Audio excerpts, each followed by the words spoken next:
नमस्कार दोस्तों, master story channel में आप सभी का स्वागत है। आज की कहानी है माँ का पैसा प्यारा पर माँ नहीं। बेटा, मेरी तबीयत ठीक नहीं है, मुझे डॉक्टर के पास लेकर चलो। शकुंतला देवी जी अपने बेटे संतोष से कहती है तो संतोष गुस्से में कहता है, मेरे पास टाइम नहीं है बुढ़िया, तो खुद चली जाओ या अपनी उस सहेली को लेकर चली जाओ। बेटा, सहेली यहाँ नहीं है, अपनी बेटी के यहाँ गई हुई है, तू ही ले चलो। बुढ़िया, चल मैं ले चलूँगा, पहले सोनू को फ़ोन कर और उससे पैसे मांग। अगर उसने तुझे पैसे दे दिए तो फिर मैं तुझे लेकर चलूँगा। ठीक है बेटा, ला मेरी बात करा दे सोनू से। संतोष सोनू को फ़ोन मिलाकर अपनी माँ को पकड़ा देता है। सोनू फ़ोन उठाता है। हेलो माँ। बेटा सोनू। अरे माँ आप। प्रणाम माँ, आप कैसी हैं माँ? बेटा ठीक हूँ, आज थोड़ी सी तबीयत खराब हो रही थी तो सोचा डॉक्टर के पास चली जाऊँ। अरे माँ, आपकी तबीयत खराब है और आप अभी तक गई नहीं, अभी भी सोच रही हैं? ओ बेटा, मुझे थोड़े से पैसों की ज़रूरत थी। अरे माँ, तो आप पहले फ़ोन कर देती। ठीक है माँ, मैं अभी भैया के अकाउंट में पैसे ट्रांसफ़र कर देता हूँ, आप तुरंत निकाल कर सबसे पहले डॉक्टर के पास जाइए, मैं आपसे बाद में बात करता हूँ। यह कहकर सोनू फ़ोन रख देता है और अपने भैया के अकाउंट में 20,000 रुपये ट्रांसफ़र कर देता है।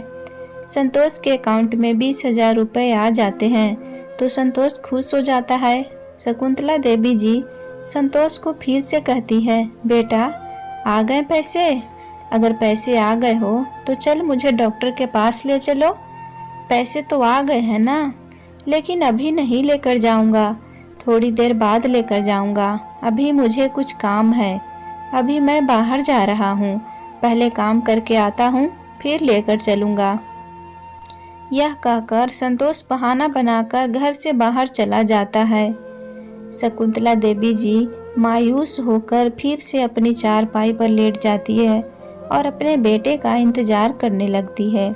जब काफ़ी देर तक बेटे नहीं आता तो शकुंतला देवी जी अपनी बहू सीमा से कहती है, सीमा बेटा तू ही ले चल मुझे डॉक्टर के पास। तो सीमा गुस्से में चिल्लाती हुई कहती है, बुढ़िया मेरे पास टाइम नहीं है तुझे डॉक्टर के पास ले जाने के लिए, तेरा बेटा ही ले जाएगा मुझे डॉक्टर के पास। तो शकुंतला देवी जी उदास स्वर में कहती है, बेटा संतोष को कहा था लेकिन वह बाहर चला गया। सीमा हाथ को हवा में लेकर लहरा कर तेज स्वर में कहती है, तो मैं क्या करूं? बाहर चला गया तो मैं घर संभालूं या तुझे डॉक्टर को लेकर जाऊं? अब चुपचाप पड़ी रहो और अपने बेटे का इंतजार करो, बार बार कहकर मेरा दिमाग मत खराब करो। शकुंतला देवी बहू की बात सुनकर चुप हो गई और अपनी चारपाई पर लेटी हुई अपनी हालत पर आंसू बहा रही थी। शकुंतला देवी जी के 2 बेटे हैं, बड़े बेटे का नाम संतोष है और छोटे बेटे का नाम सोनू है। संतोष की पत्नी का नाम सीमा और सोनू की पत्नी का नाम राखी है। शकुंतला देवी जी के पति के देहांत को 5 साल हो चुके हैं। वह अपने बड़े बेटे और बहू के साथ दिल्ली में रहती है, जबकि छोटा बेटा और बहू बेंगलोर में रहते हैं। सोनू और राखी एक मल्टीनेशनल कंपनी के साथ में कंपनी काम करते हैं। साथ में काम करते करते दोनों एक दूसरे को पसंद करने लगे। फिर उन दोनों ने अपने घर वालों को बताया तो दोनों के घर वालों ने भी अपनी रजामंदी दे दी और दोनों की शादी कर दी गई। सोनू और राखी की शादी को 2 साल हो चुके हैं। शादी के बाद भी दोनों ने जॉब नहीं छोड़ी। सोनू और राखी दोनों की ही सैलरी काफ़ी अच्छी है। शकुंतला देवी जी के पति का नाम दिनेश जी था। उनके पास 3 ऑटो रिक्शा थे जिन्हें वह किराए पर देकर अपना खर्च चलाते थे। दिनेश जी के देहांत के बाद भी ऑटो संतोष के पास आ गए थे, क्योंकि सोनू तो जॉब करता था और उसे ऑटो रिक्शा के काम में कोई दिलचस्पी नहीं थी। संतोष के 2 बच्चे हैं, एक बेटा और एक बेटी, और दोनों ही दिल्ली के एक प्राइवेट स्कूल में पढ़ते हैं। सोनू अपनी माँ शकुंतला देवी जी के लिए अक्सर बेंगलोर से पैसे भेजता रहता है।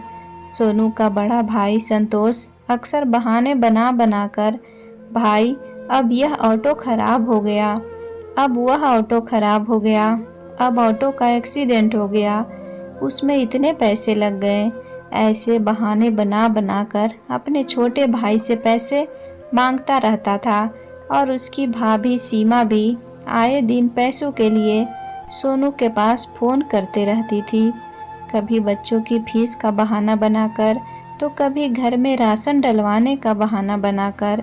सोनू उन्हें कभी भी पैसों के लिए मना नहीं करता और अक्सर उनके अकाउंट में भी पैसे ट्रांसफ़र करता रहता था।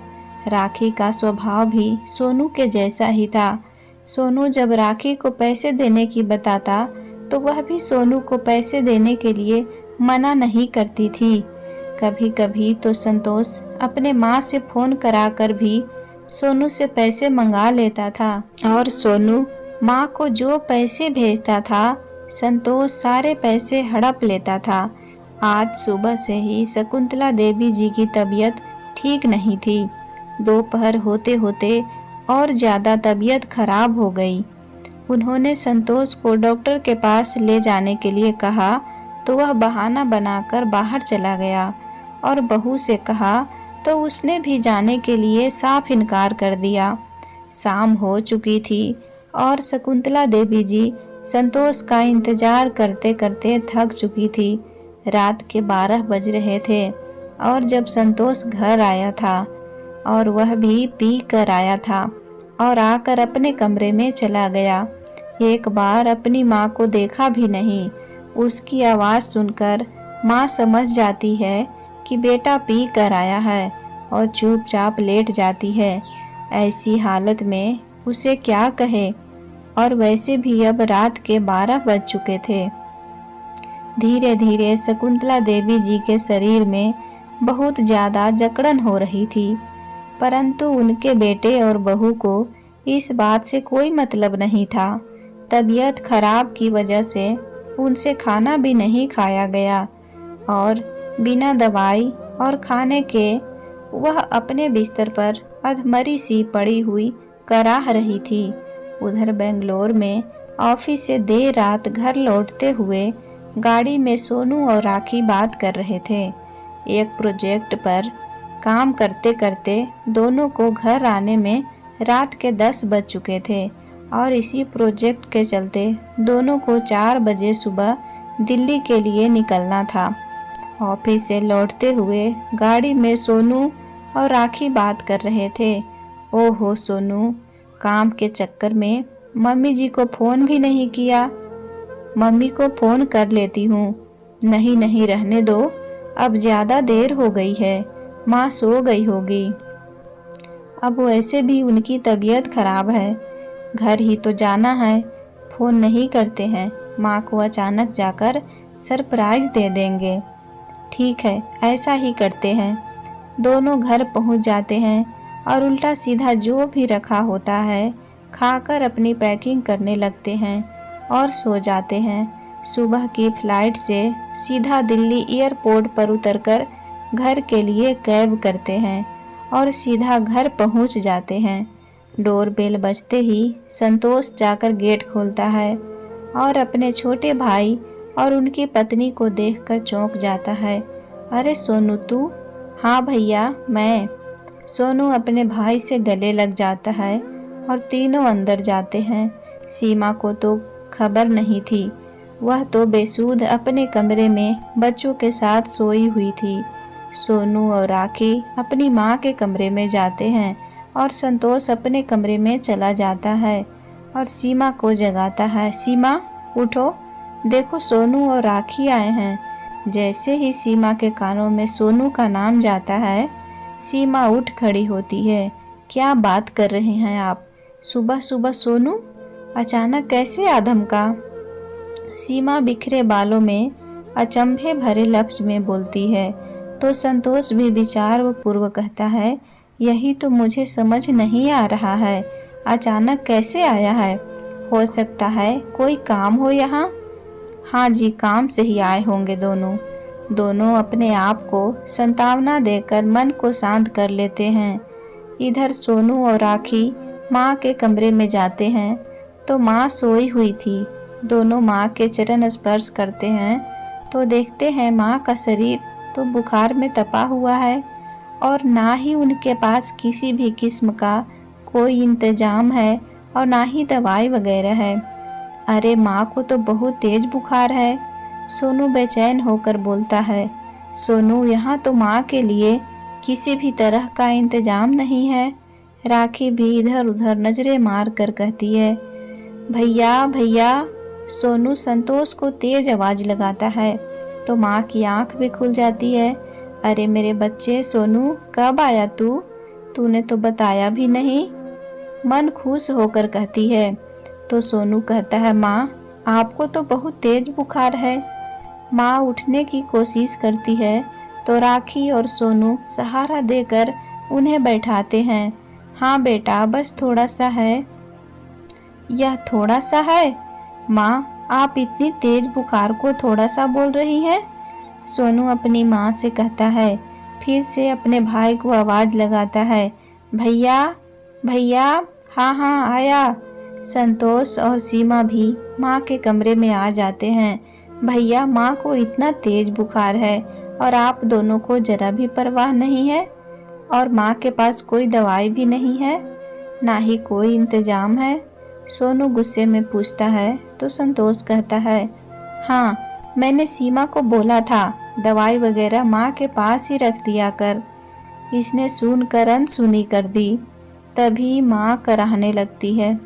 सोनू और राखी माँ को सबसे पहले डॉक्टर के पास लेकर जाते हैं। माँ को चेकअप होता है तो पता चलता है उनके शरीर में अनेक बीमारियां ने जन्म ले रखा है और उन्हें कल से बुखार है।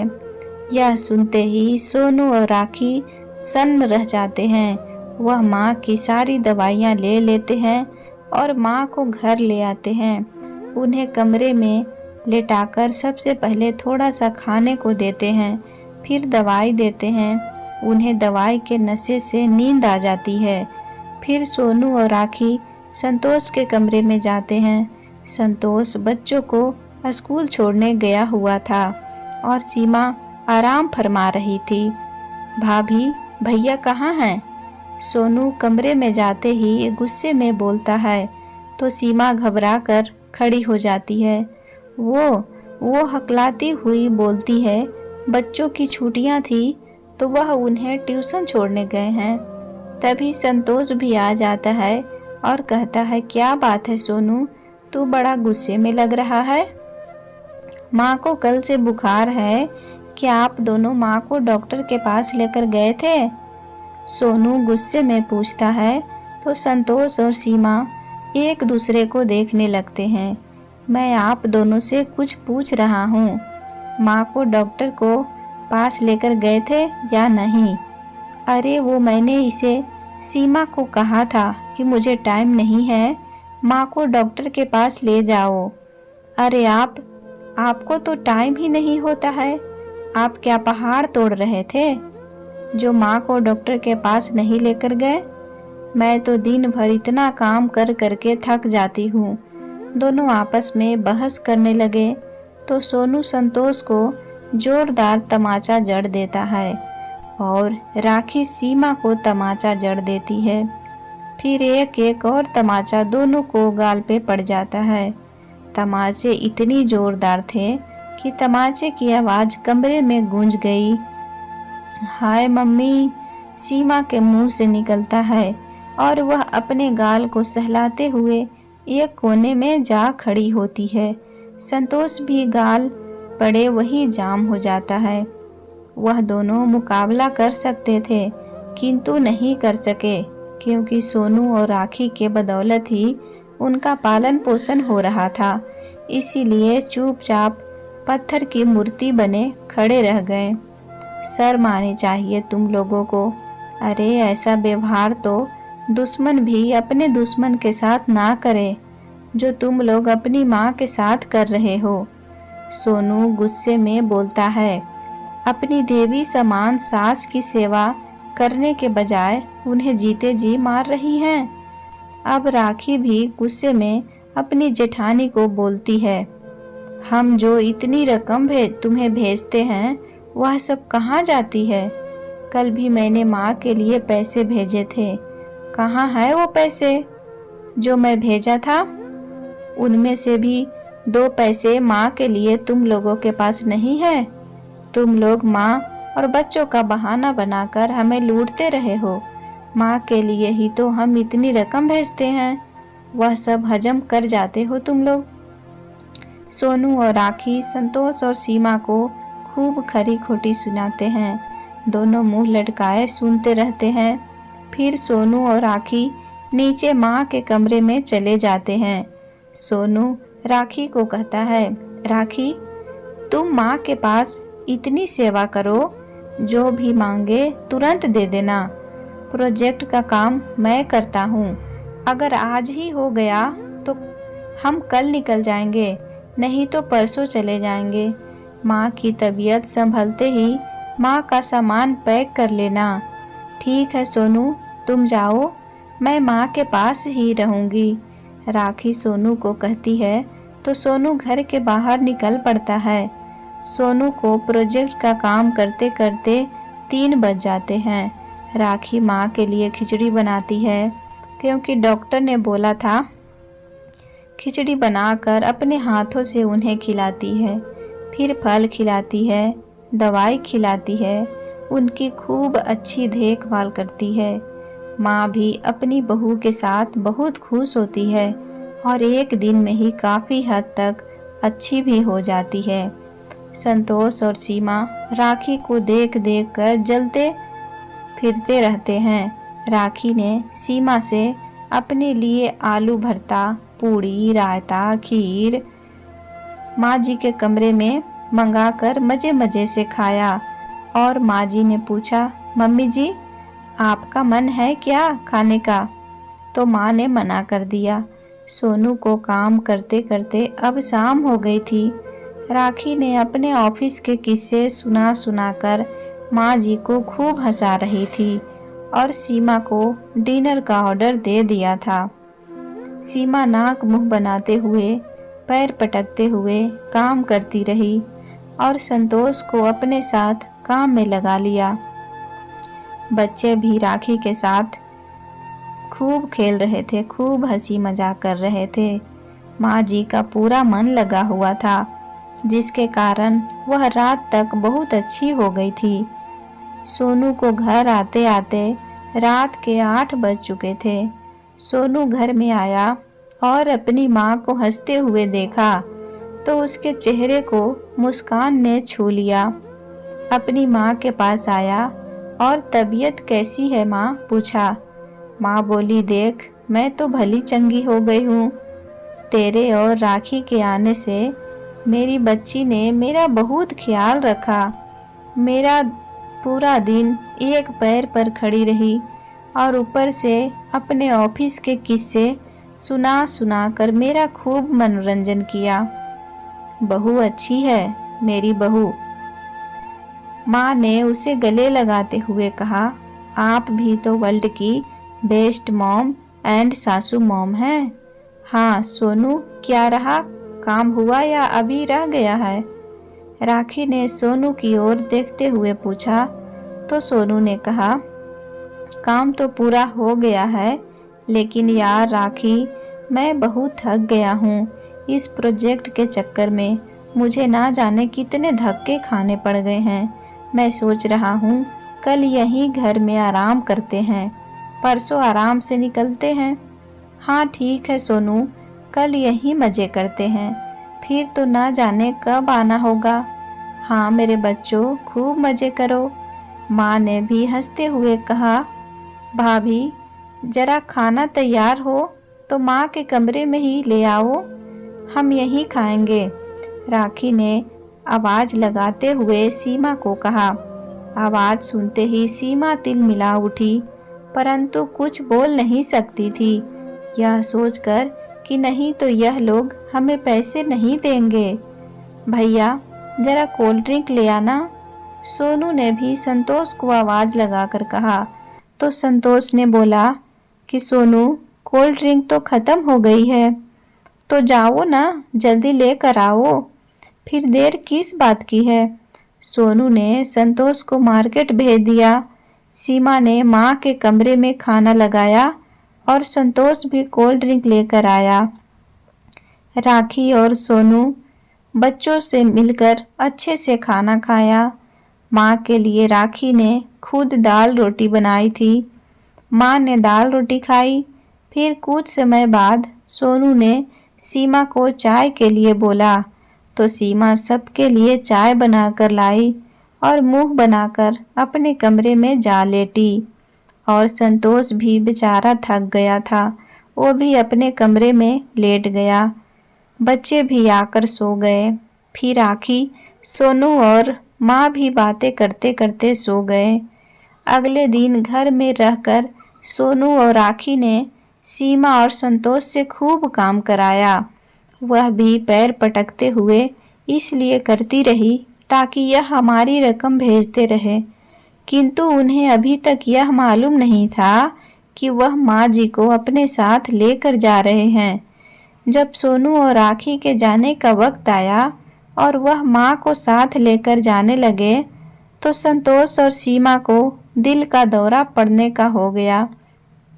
वह घबरा गए। उन्होंने माँ को ना ले जाने के लिए बोला, क्योंकि माँ का नाम लेकर ही वो सोनू और राखी से आज तक रुपए हड़पते आए हैं।